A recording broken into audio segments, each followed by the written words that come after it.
welcome back to another video. Today I am continuing on with my cruise line series. If you don't already know, I'm starting a series of vlogs where I talk about and showcase a specific cruise line. Now, I started this in my previous video. You will know that I was talking about P&O Cruises, and now today I'm going to be talking about P&O Cruises' sister company, Cunard. Now, I have been on 2 of the 4 ships in the Cunard fleet. That's right, they only have 4 ships. There are Queen Mary II, Queen Elizabeth, Queen Victoria, and their most recent brand new ship for this year, Queen Anne. And I have been on Queen Mary II and Queen Anne. And my God, when I tell you this, Cunard Line and the ships are probably some of the most well-designed, grand, traditionally sort of classic as you can get.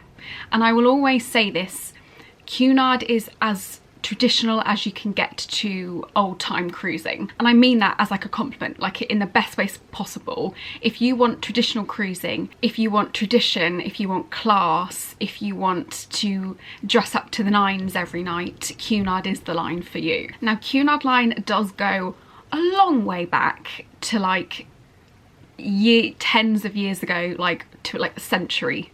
Like it goes way back, even to so far back as like the Titanic days when it was White Star Line.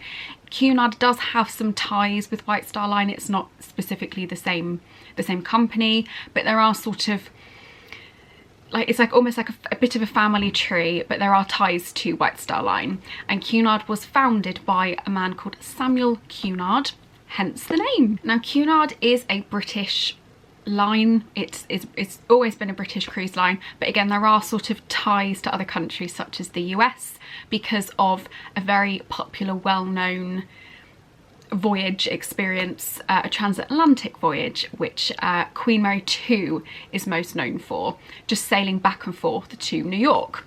Now, that's what, if you don't know, all those years ago, that's what a lot of passengers used to do back in the days. They used to travel by ship simply from New York back to Southampton or vice versa, and that's where Queen Mary II has sort of been built and designed from, that type of voyage experience. And that's why she's the world's last ocean liner, because she was specifically designed to get you from A to B. In the sort of modern day, most recent years, Cunard has developed to sort of both pleasure and transportation. Obviously, you've still got Queen Mary II that is doing the popular transatlantic cruises, but then there are the other 3 queens that are doing the more leisurely experience, doing sort of amazing destinations such as the Caribbean, such as Asia, Alaska, you name it, one of the queens is probably bound to have been there. Cunard also has ties to British royalty, having had a couple of their ships christened by royalty, the British royal family, and some of the venues on board are actually named after the king, the queen, when it was Queen Elizabeth II. So yes, definitely some royal ties to the line as well. Now, considering the cruise line is very grand, lavish, traditional, Cunard is known to be one of the more luxury, high-end brands out there for cruising. Cunard is not ridiculously expensive, and just like with any other cruise line, there are different types of staterooms on Cunard. So with Cunard, there are the classic, the interiors, the insides, the ocean views, the balconies, and then when you want to go more high-end with Cunard, instead of your standard typical suites, they are what's known as the grills suites. So the grills experience, which is what it's known for, and it's a very high-end, you know, penthouse suites, 2 floors, butlers, the whole shebang, you name it. Sadly, I will never stay in a grill suite because I just don't have the money for that. You never know, one day, I don't know, but just from speaking to people and sort of doing my own research, the suites look amazing. They just look fabulous. I mean, in previous vlogs when I've been on the ships for the day, I have been able to go inside a suite and have like a 5-second tour, and they have been like breathtaking. You walk in and go, is this actually a room on a ship? Like it's insane. Now, in terms of itineraries and destinations, I would say out of the 4 queens, 3 out of the 4 are sort of England, Southampton based, again similar to P&O being a sister company. They are based in Southampton, based in the UK. One of the ships, Queen Elizabeth, she isn't usually based in the UK. Usually she's in Alaska doing an Alaskan season, then she might go over to Australia and do sort of Australia, New Zealand and Asia and sort of the South Pacific, and then she might be in the Med. So it does depend on the ship, but 3 out of the 4 are typically in Southampton. Now I did briefly mention earlier Queen Mary II's most popular routes. So she is most known, well known for doing her transatlantic. So that's eastbound, westbound. She'll go Southampton to New York, New York back to Southampton. She'll do that quite regularly throughout the year, and it would just be simply 7, 8, sometimes 6 nights at sea just while she gets from point A to point B. As well as doing transatlantic, she will be doing other places. She likes to do the Caribbean. She'll do some short sort of 3-4 nighters to maybe Bruges, Amsterdam, places like that. But she's definitely most known for doing the A to B, the transatlantic to New York. Now Queen Victoria, she is known for sailing around the Med. I know she does a lot of Barcelona, Rome. Sometimes you have to fly, sometimes it's from Southampton. But yeah, she's very much Med based, that ship. And then talking of ships, Queen Anne, the new ship, she recently came into service in May this year, so that's May 2024, and she is stunning. Like she's modern. There's certainly a modernized take for Cunard, like a more contemporary feel, but she still does feel very, very Cunard. She's still got that Cunard vibe, all like the sort of Cunard touches on board the ship, but she's so stunning. And she's sort of doing a bit of everything. She'll do short cruises, she'll then maybe do a Med, and she's also got her first world voyage next year in 2025, so that'll be really exciting. So 4 ships in the fleet, and I know what you're thinking. You might be thinking like, that's not many for a very, you know, grand, posh, lavish cruise line that's been going for years and years. Well, the thing is, I don't think Cunard care about being competitive with quantity. I think with Cunard it's all about the quality, it's the high standard of service, and they want to make sure that that is reflected across the fleet. And I think so with them, they're not competing on how many ships you have or what you have on board the ships. I think it's sticking with the traditional sense. It's having the staples of Cunard, like the afternoon tea, the Queen's room where you can do ballroom dancing. They want to make sure that they keep that in line with the brand, rather than just building another ship after ship after ship and losing the Cunard touch. Speaking of Cunard staples, let's talk about dress code, because everyone always asks me, what's the dress code on a cruise? Do you have to wear something posh? Can you just walk around in flip-flops and jeans and things like that? On Cunard, I will say to you now, Cunard is probably one of the few companies that do have a strict dress code after a certain time. Now, just like other cruise lines, Cunard have sort of a smart night where it's just smart attire. And then there'll be formal nights, or Cunard calls them gala nights. So a gala night might be formal wear, formal attire, long gowns, cocktail dresses, dinner jackets for men. But Cunard also do gala nights where there are specific themes. So it's not like fancy dress or anything like that, but there'll be themes like the 20s, the roaring 20s. So you have to, you know, get your pearls, get your lovely, you know, your lovely dresses and your little headband.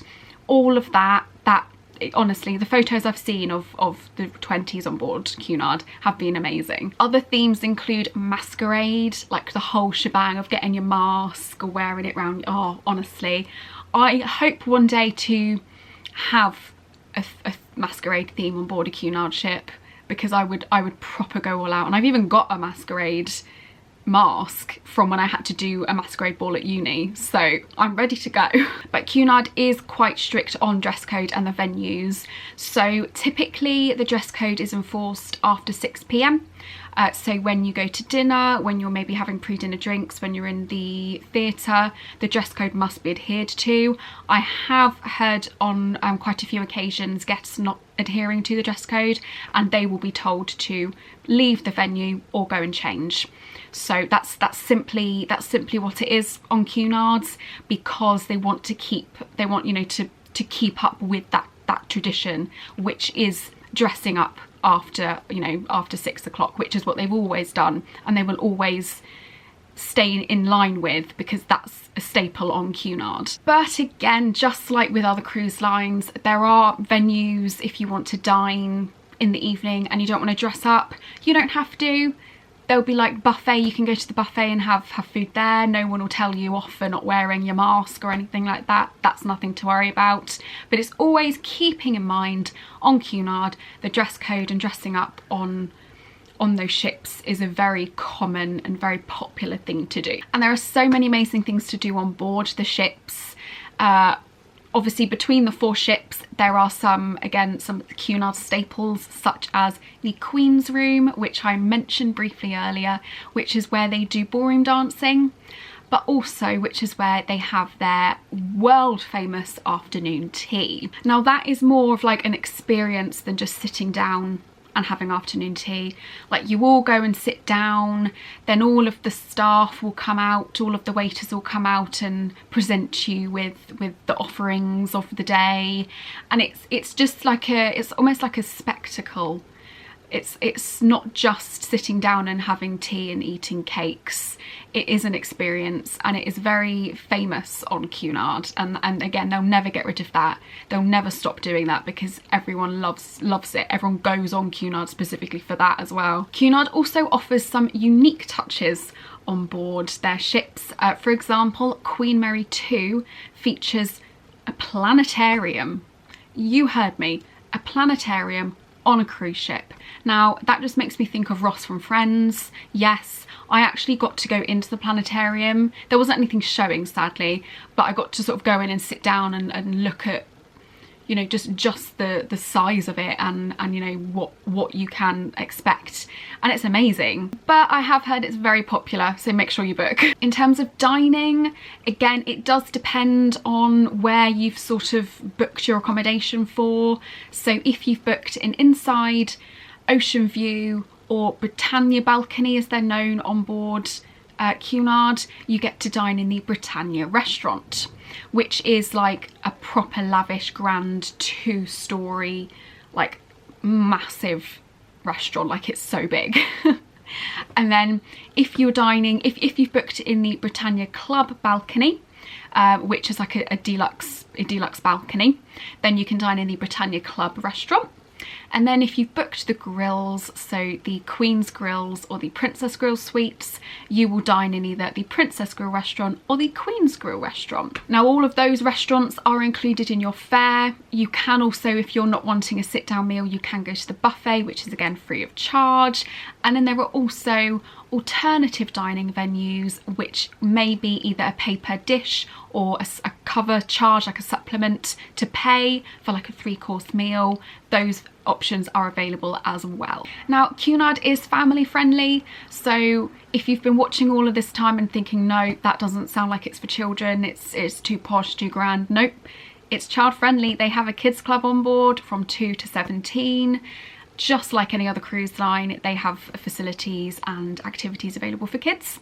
So it is definitely a child-friendly company. It's just obviously there's that sense of tradition, classical, almost like old-time cruising. And again, I don't mean that in like an old way, I mean like the best way. It's traditional. So if you're sat watching this thinking, do you know what, I want to have a go on Cunard because they sound like something that I'd want to try, do it. Honestly, you never know what a cruise line is like until you've tried it. So I always say, if you want to give it a go, give it a go. And as I've said, the 2 ships I've been on have been almost like I've been speechless as I've walked on because they're so amazing. So I would definitely give it a go if you can. If you have any comments or any questions, or you want to know more about Cunard line, pop them down below. But I hope you have enjoyed this. I hope it has helped you, and I will see you in my next video when I talk about my next cruise line.